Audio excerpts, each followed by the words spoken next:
Porque esse deputado, Eduardo Bolsonaro, ele tem um projeto de lei já apresentado há algum tempo. E o projeto de lei, sabe que conteúdo diz? Pretende criminalizar o comunismo, os partidos comunistas.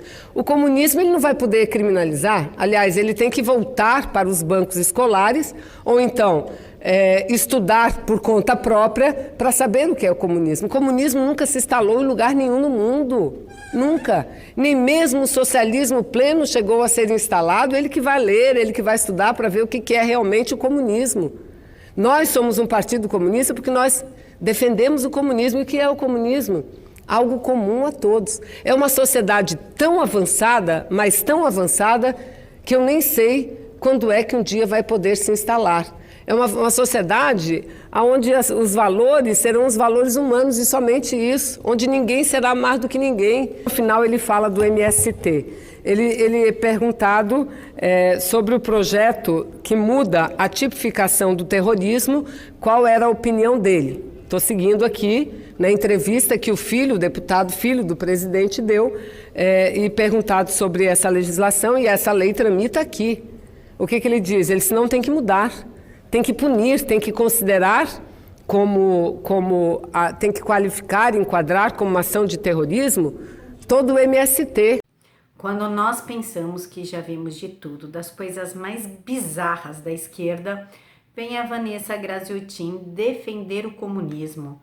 Mas creio que a Vanessa não sabe quantas vidas essa ideologia sanguinária já levou e continua levando, se levarmos em consideração a África, Cuba, Venezuela, Coreia do Norte, entre tantos outros países por aí. A Vanessa fala que o Eduardo precisa voltar para os bancos escolares, mas será que ele precisa mesmo?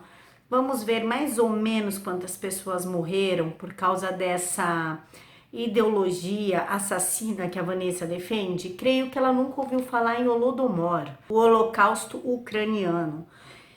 Ele matou 14 milhões de pessoas. Mao Tse-tung, 77 milhões. Pol Pot, 2 milhões. Stalin, 43 milhões. Eu creio que a Vanessa Graziotin nunca assistiu o Holodomor ou o Primeiro Mataram Meus Pais, que conta a história do Camboja. Tem na Netflix, senhora Graziotin, é só assistir, não precisa nem saber ler, coisa que eu imagino que a senhora não saiba.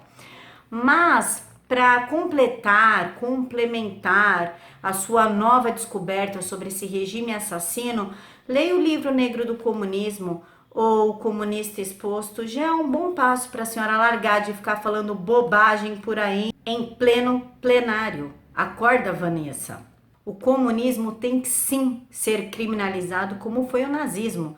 Isso porque o nazismo matou 6 milhões de pessoas. O comunismo já passa de 100 milhões de pessoas. Por que a gente ainda fala nisso? Isso deveria ser execrado, deveria causar nojo, asco, assim como causa o nazismo. Por que a gente ainda fala de comunismo? Esses partidos deveriam ser extintos, essas pessoas presas.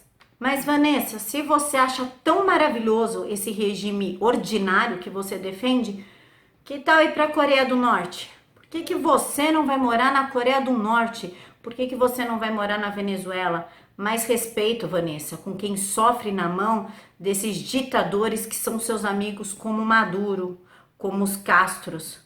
Tenha mais um pouco de compaixão com as pessoas que estão morrendo de fome, que comem do lixo, coisa que a senhora nunca fez na vida.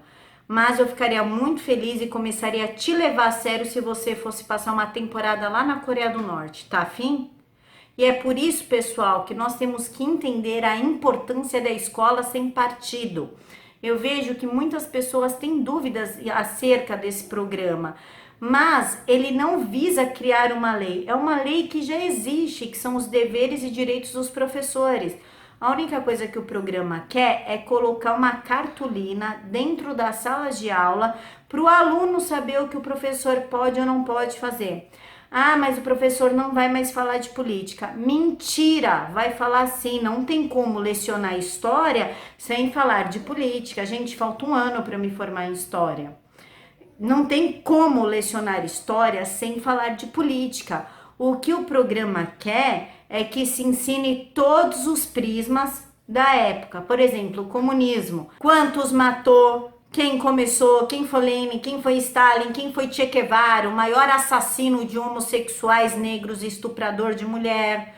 E não ficar enaltecendo essas figuras grotescas como os professores fazem e colocando o capitalismo como malvadão. Não criando militantes e sim criando pensadores. É isso que a escola sem partido quer. Eu vou ler para vocês aqui, ó.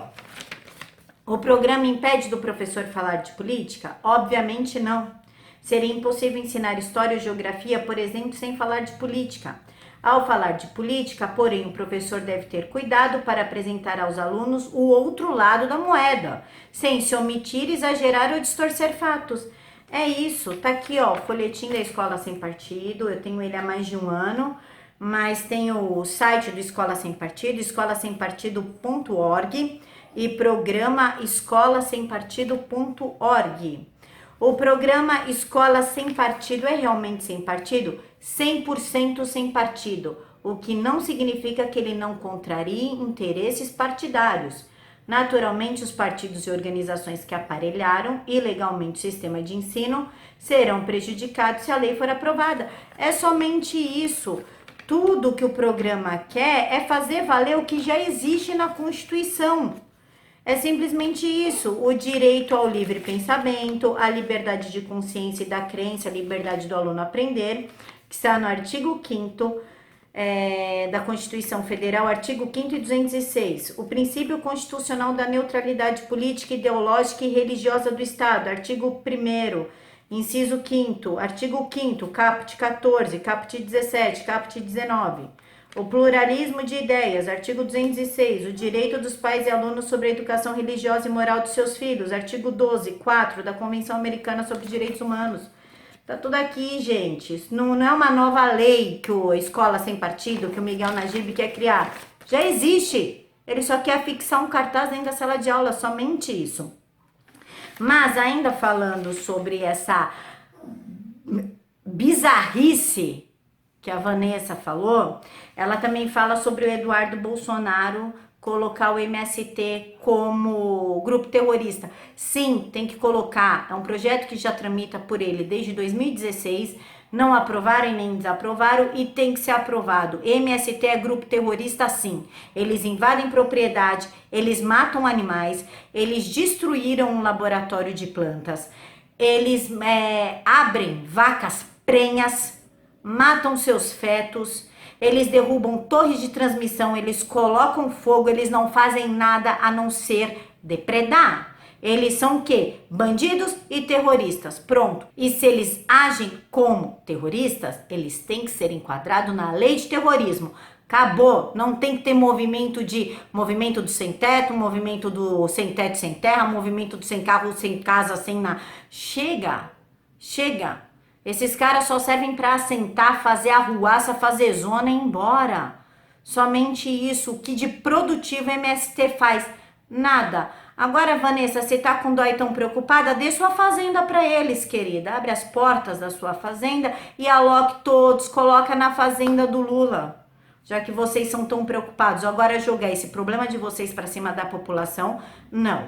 Tem que tipificar sim na lei de terrorismo. Agora vamos falar sobre ministérios. O pessoal tá falando da Maite Proença no Ministério do Meio Ambiente. Mentira, o Jair Bolsonaro não indicou ela. Os ambientalistas que a indicaram.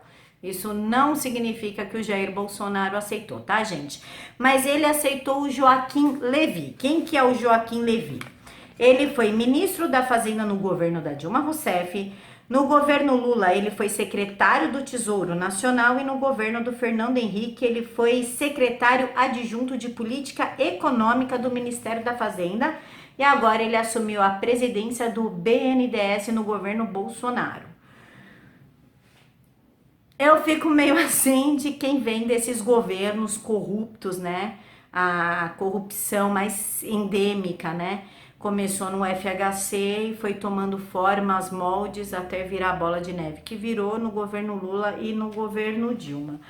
Porém, segundo ele, vai dar um jeito de abrir a caixa preta do BNDES e Moro foi muito claro ontem, numa entrevista para o Fantástico, de que se houver ministro envolvido com corrupção, ele vai chamar o Jair Bolsonaro, ele vai pedir o afastamento e a investigação deste ministro. Então eu creio que depois desse recado muito claro do nosso Sérgio Moro, que ele, se ele é errado, ele vai pensar duas vezes. Então vamos dar um voto de confiança em quem o Paulo Guedes escolheu, em quem o Bolsonaro chancelou. Vamos dar um voto de confiança, mas não vamos tirar o olho e vamos cobrar sim. Não só o Levi, qualquer ministro, até o Sérgio Moro. Vamos cobrar, vamos ficar em cima do Bolsonaro também ou de qualquer outro político, tá bom, pessoal? Agora, a melhor da noite, pessoal, aconteceu agora há pouco. O nosso Superior Tribunal da Justiça soltou Joesley Batista, Walter Santana e Saúde, porque eles entenderam que as prisões foram ilegais, mesmo o Joesley tenha se envolvido em diversos casos aí de corrupção, é réu confesso, já fez acordo, enfim, mesmo tudo isso, o nosso querido ministro Nefi Cordeiro entendeu que a Operação Capitu, que é um braço da Lava Jato, prendeu ilegalmente essas três maravilhosas personalidades e mandou soltá-las. E viva a impunidade do nosso país, o nosso Brasil, que eu espero que em 2019 Moro conserte tudo isso. Fiquem todos com Deus e até a próxima.